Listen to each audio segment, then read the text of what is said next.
দেখতে দেখতে জীবনের কতগুলো বছর কেটে গেল, ভাবতেই পারিনি যে 30+ হয়ে গেছে।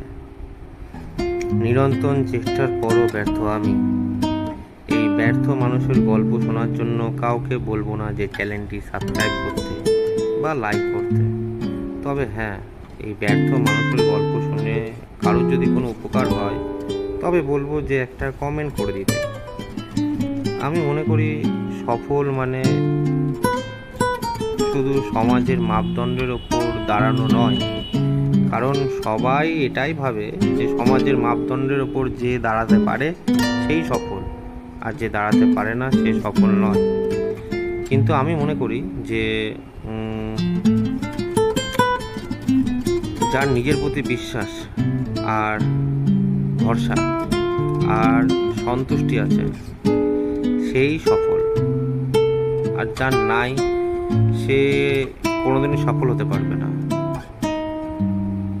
হাজার উচ্চতায় উঠে যাওয়ার পরও। তাই এই সফল আর ব্যর্থতা নিয়ে তর্ক বিতর্ক তো থাকবেই। তো আমিও সফল, সব দিক থেকে ব্যর্থতা নয়। আমি ব্যর্থতাতে পরিণত হতে না দেওয়াতে সফল, শুধু আমার হাসি দিয়ে।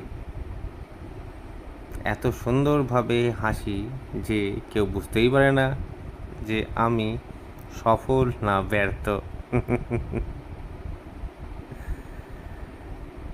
জীবনে হাসি ছাড়া আছে আর কি, কয়দিনেরই বা জীবন।